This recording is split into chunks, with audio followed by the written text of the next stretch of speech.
पहले तो उद्धव ठाकरे याचना कर रहे थे, अब संजय राउत कह रहे हैं कि रण होगा, अपने बाप के नाम पे वोट मांगो, बाला साहेब का नाम मत उपयोग करें। क्या कहेंगे आप?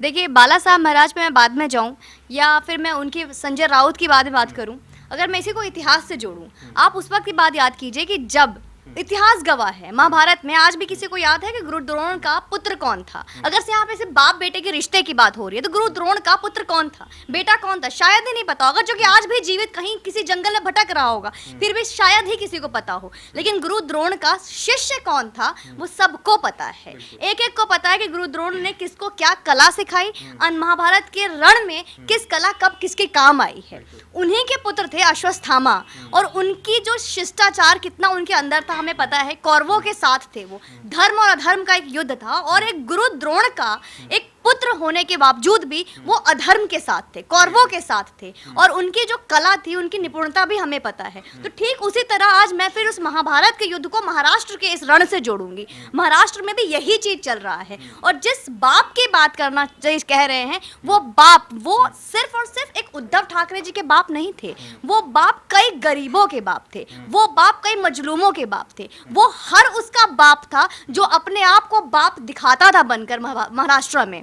और इतना ही नहीं, अगर आप मैं बात करूं, ये हिंदुत्व की बात हो रही है, नारेबाजी की बात हो रही है कि अपने बाप का नाम लो, तो उस वक्त आपने अपने बाप का नाम क्यों नहीं लिया, अपने बाप के सिद्धांतों को आप क्यों भूल गए, अपने बाप के वसूलों को आप क्यों भूल गए। आप अपने उस बाप के उत्तरादायित्व थे, उनके उत्तराधिकारी होने के बावजूद भी आप अपने बाप के सिद्धांतों को याद क्यों नहीं रखा। मैं बाला साहब ठाकरे के सिद्धांतों की उनकी सम्मान करती थी और हम सम्मान करते रहेंगे। वो एक हिंदुत्व सम्राट रहे हैं, और आप उनके हिंदुत्व को भूलकर पालघर के साधु संतों को जब आपने मारा था, तब आपको अपने बाप, मैं बाप शब्द इस्तेमाल कर रही हूँ, मुझे अच्छा नहीं लग रहा, पर उन्हीं की भाषा में उनको मैं जवाब दे रही हूँ। आपने उनका अपने पिता को याद क्यों नहीं किया जब पालघर के साधु संतों को बीच सड़कों पे मारा जा रहा था, लिंचिंग की जा रही थी, तब आपको अपने पिता के वसूल याद नहीं आए। एक हिंदू होने के नाते साधु संत की आह लगी आपको। आज कर्म का फेर है कि आप गिरगिट जैसा रंग बदल रहे हो। पहले आपने देखा याचिका हो रही थी, जैसे आपने बोला याचिका नहीं, रण वाली बात हो रही है, तो उस वक्त याचिका कर रहे थे। शुरू आप देखिए हर दिन कैसे उनका गिरगिट से भी तेज उनका रंग बदल रहा है। पहले उन्होंने कहा कि आप आइए हम बात करेंगे, आपके जो भी शर्तें हैं, कंडीशन है, आप जो चाहते हो कि गठबंधन तोड़ने की बात हो रही थी, बीजेपी में आने की बात हो रही थी, हर चीज में वो मंजूरी दे रहे थे, आश्वासन दे रहे थे कि हम मान जाएंगे, एक लॉलीपॉप दे रहे थे अगर सच पूछिए तो। लेकिन जैसे ही शिंदे साहब ने इस चीज को इनकार किया, उनका असली रंग जो है, वाकई में वो असली रंग जो अब सामने आया है, ये है शिव सैनिकों का असली रंग। नाम तो भले शिवसेना और शिव सैनिक रखा है, पर इनका काम जो है, इनको रावण से भी ज्यादा अधिक इनका खराब है।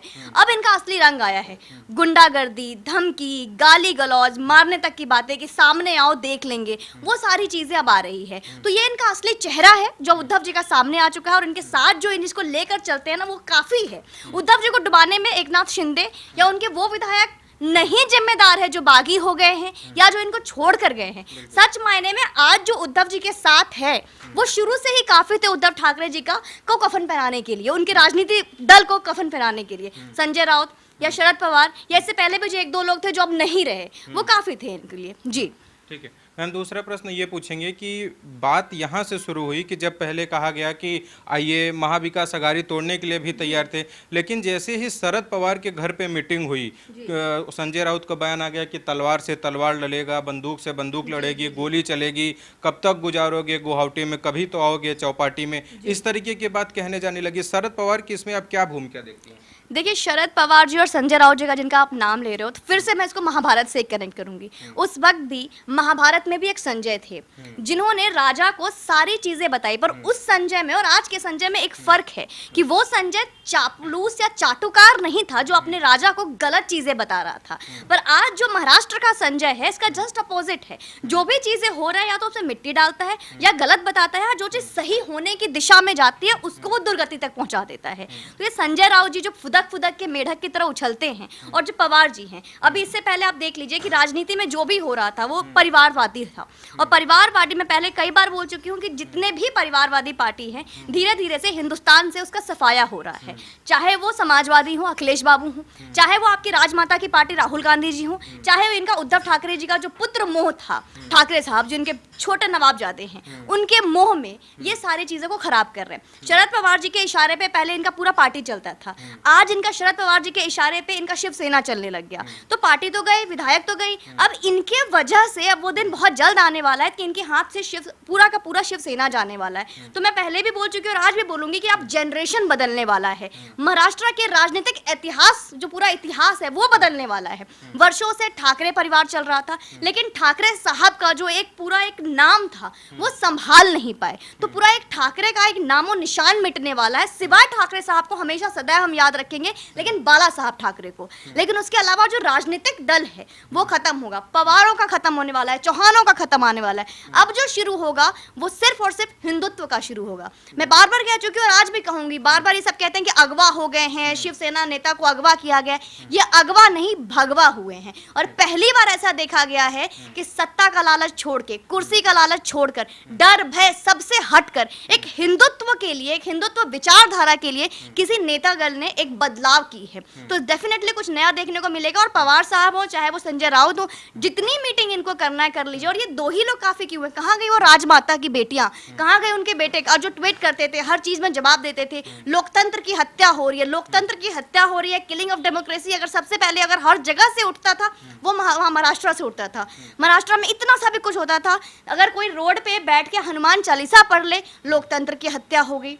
इतना ही नहीं, आपके देश के हित में आपका देशद्रोह का मुकदमा लगा दिया जाता था, देशद्रोह हनुमान चालीसा पढ़ने पे। ये वही सरकार है जो भी जितने भी गलत चीजें हुई है उसे मूक रही है। चाहे वो सुशांत सिंह राजपूत का एक रहस्यमय हत्या हो, उसमें चुप रही। जिस तरीके से दाऊद गैंग बढ़कर आती है उसमें चुप रही। तो इतना जो चुप होकर, मूक होके जो ये देखती है सरकार, उसी का कर्म का फेर। एक वीडियो बहुत वायरल हो रहा था कंगना का, आप उसमें देखा होगा आपने, कि एक चक्र है कर्म का, आज मेरा घर टूटा है, कल तुम्हारा घमंड टूटेगा। तो ये सारे लोग मिलकर अब जो बहुत बौखलाहट हो रही है, और ये सिर्फ बौखलाहट जो दिख रही है वही नहीं है, पर्दे के पीछे भी बहुत ऐसे लोग हैं जो बौखला के गायब हो गए हैं या चुप बैठे हैं।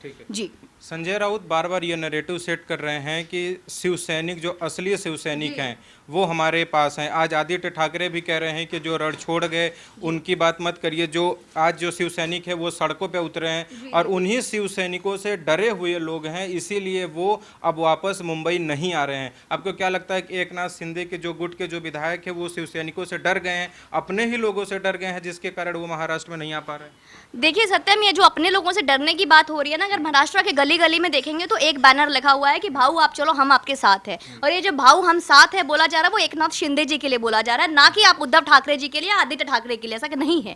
साथ और सड़क पे लोग उतर के जो शिव सैनिक है, जो कार्यकर्ता है, वो गाली दे रहे हैं संजय राउत को, वो गाली दे रहे हैं उद्धव ठाकरे को। और कौन डर गया है, इससे तो हम अनुमान लगा सकते हैं कि आपने इस्तीफा नहीं दिया, आपसे इस्तीफा लिया नहीं गया, फिर भी आपने वर्षा सीएम आवास को छोड़कर आप मातोश्री में क्यों शिफ्ट हो गए? जरा जवाब दीजिए इसका कि मातोश्री जाने के लिए आपको किसने बोला था? जो पूरे परिवार और सूटकेस के साथ आपने सीएम आवास को क्यों छोड़ दिया? आप तो अभी भी सीएम की कुर्सी पर विराजमान हैं, फिर आप क्यों छोड़ कर गए आप?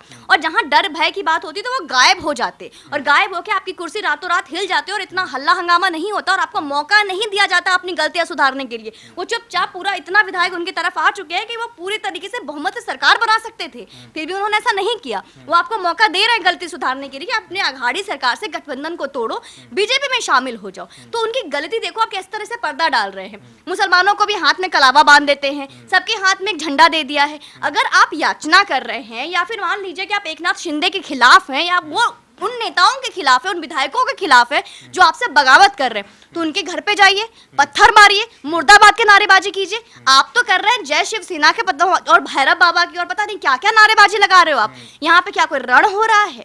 यहाँ पे आप किसी युद्ध पे जा रहे हो? और यही सारे नारेबाजी ये उस वक्त कहाँ गई थी जब आप सत्ता में सब कुछ आपका ठीक चल रहा था, जब बिल्कुल सन्नाटा था। उस वक्त तो आपको एक बार भी शिव का नाम नहीं याद आया कि आपका नाम शिव सैनिक है, ये भूल गए थे। आप ठाकरे साहब के एक अंश वंश हो आप वो भूल गए थे, उनके वजूद को भूल गए थे, उनके आप सारे सिद्धांतों को भूल गए थे। कलावा याद आ गया, कुछ दिन पहले तो जालीदार टोपी याद आ गई थी। आप नमाज करा रहे थे, कुछ दिन पहले आप जाके इफ्तारी की पार्टी दे रहे थे, आज वापस से कलावा पहन के हाथ में झंडा उठा लिया। तो ये गिरगिट रंग दिखाने का वक्त चला गया। यही चीज हर जगह आपने देखा जहां जहां पे बीजेपी की सरकार नहीं है। और जब पार्टी में हमने देखा कोई भी किसी वक्त भी टोपी पहन के बैठ जाता है, कहीं भी जाके नमाज पढ़ना शुरू कर देता है। लेकिन अब जनता जागरूक हो चुकी है, ये गिरगिट रूपी जो नेता लोग हैं उनका रंग पहचान चुकी है। अब कोई जालसाजी में नहीं आएगी। महाराष्ट्र का इतिहास बदलने वाला है, राजनीति बदलने वाली है, बहुत बड़ा बदलाव आने वाला है। जी, उद्धव ठाकरे कह रहे हैं कि हमारे साथ आज कांग्रेस है विपत्ति के समय में, जी, शरद पवार जी हैं विपत्ति के समय में,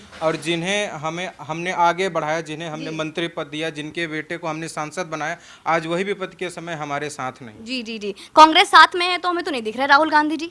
हमारी जो कहते हैं ना लड़की हूँ लड़ सकती हूँ, कहाँ गई वो लड़ने के लिए? आई थी बीच में 2-3 घंटे के लिए, उन्होंने कुछ स्टॉपेज लिया था मुंबई एयरपोर्ट पे, वहाँ पे क्या किया, क्या बातें हुई पता नहीं। मातोश्री का तो कोई आता पता ही नहीं, हमारी राजमाता कहाँ है, उनका तो कहीं कोई स्टेटमेंट नहीं आया, कहीं चुप्पी साथ रखा उन्होंने। कम से कम बेटा बेटी तो आगे बढ़े, हर जगह जो कूद कूद के जाते हैं वो तो कहीं है नहीं। कांग्रेस का समर्थन कहाँ है हमें तो नहीं दिख रहा, मुझे लगता है शायद आपको भी नहीं दिख रहा होगा, किसी को नहीं दिख रहा है, सबने चुप्पी साथ रखी है। और जिसके समर्थन की बात कर रहे हैं, आपका साथ उन्होंने इसलिए दिया था, क्योंकि मैं फिर से वही चीज बोलूंगी, क्योंकि आप बाला साहब ठाकरे के अस्तित्व है, बाला साहब ठाकरे के खानदान से हैं, तो लोगों को विश्वास था कि जिस तरीके से हिंदुत्व का परचम बाला साहब ठाकरे ने संभाला था, लहराया था, उसी को लेकर आप आगे बढ़ेंगे। तो कम से कम इससे अच्छा होता है कि आपको ना जितवा के राज ठाकरे साहब को बना देते हैं मुख्यमंत्री, तो कम से कम ये दिन तो देखना नहीं पड़ता। क्या वहां की जनता, वहां की प्रजा या फिर जो नेता उनको छोड़ कर गए, उनको ये सब करना अच्छा लग रहा है? आपने इतना परेशान कर दिया क्योंकि आपने अपने मंत्रिमंडल को, आपने अपने विधायकों को, अपने नेता को एक गुलाम और कठपुतली की तरह नचाया। अब वो वक्त नहीं है कि आप अपने अंधभक्तों नेताओं को आप घुमाते रहोगे। ये कांग्रेस नहीं है कि एक नेता राहुल गांधी के लॉलीपॉप के पीछे लोग दौड़ते घूमते रहेंगे। हर नेता को अपना वजूद बनाना है, हर नेता आगे आगे बढ़ा है तो वहाँ की जो जनता है उन्होंने उस विधायक को चुना है। तो आप क्या करते हो, कुर्सी और मेज पे बैठ के डाइनिंग टेबल पे राजनीति बड़े बड़े मुद्दे को हल कर लेते हो, अपने मिनिस्टर से, अपने विधायकों से कोई कुछ आप डिस्कशन ही नहीं करते हो। सारे डिस्कशन आपके पवार साहब के साथ होटल में फिक्स हो जाते हैं, तो कैसे होगा ये? आज अपने ही विधायकों को नोटिस भेजा जा रहा है, अयोग्य ठहराने की बात की जा रही है।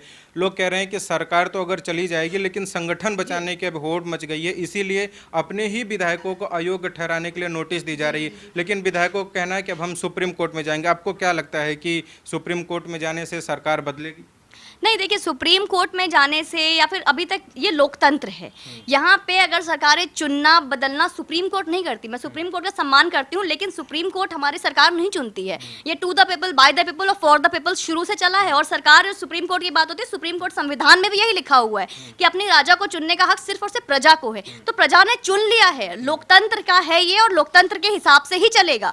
तो यहाँ पे मिनिस्टर कौन सही और एकनाथ शिंदे के साथ कितना समर्थन है वो दिख रहा है। और ऐसा नहीं है कि एकनाथ शिंदे आज कोई नए उठ कर आए हैं, शुरू से ही आप एकनाथ शिंदे जी का इतिहास देख लीजिए। जब भी कहीं भी किसी की जो भी जरूरत पड़ी थी, वहां उद्धव ठाकरे जी नहीं आए थे, वहां पे एकनाथ शिंदे जी आगे बढ़कर उन्होंने सुना है, लोगों की बातों को समझी है और हमेशा एक साथ खड़े रहे उनके साथ। इसलिए आज इतने लोग उनके साथ है, कोई किडनैपिंग करके नहीं लेकर गए हैं। तो सुप्रीम कोर्ट में जाने ना जाने से कोई चीज बदलने वाला नहीं है, जो है वही रहेगा। या तो बीजेपी में ये सारे शामिल होंगे या तो एक नई पार्टी बनेगी, शिवसेना ही बनेगी, नाम नहीं बदलेगा, लेकिन चेहरे जरूर बदल जाएंगे। जो चेहरे और जो पार्टी चलाने का जो तौर तरीका था वो सब बदलने वाला और बहुत अच्छा होने वाला है। जो लोग वहां पे डरे हुए हैं, जो हिटलरगिरी होती है वहां पे, उससे लोगों को छुटकारा मिलेगा। अगर आप बीते कुछ दिनों को देख लीजिए, चाहे वो मीडिया हो, आपने देखा अर्नब गोस्वामी के साथ किस तरीके से उन्होंने किया, पालघर के साधु संतों का आपने देखा। इसके अलावा कई ऐसे वीडियो वायरल हुए थे जिसमें बीजेपी के नेताओं को पकड़ पकड़ के मुंह पे कालिक पोता जाता था, बीच बाजार में उनका मुंह कालिक पोत के साड़ी पहनाई जाती थी। वो वीडियो भी आपको याद होगा जिसमें साड़ियां पहनाई गई थी। इतना इन्हें गधे पे बिठाया गया था, चप्पल का माला पहनाया गया था। इतनी सारी चीजें आप खुलेआम करते हो, पर वहां की जनता इतनी डरी हुई है शिव सैनिक के नाम पर कि शिवसेना वाले आ जाएंगे। तो ये हम मीडिया में काम करते हैं, बाहर जाते हैं, हम खुद डरते हैं कि कल के डेट में महाराष्ट्र में इलेक्शन होगा, क्या वहां जाना सेफ है, सुरक्षित है? ये डर का माहौल है। तो एक बंगाल बना के रख दिया, बंगाल, तो वो सारी जो चीजें हैं वो खत्म होगी अगर ये बदलाव आएगा तो अच्छी बात है ये।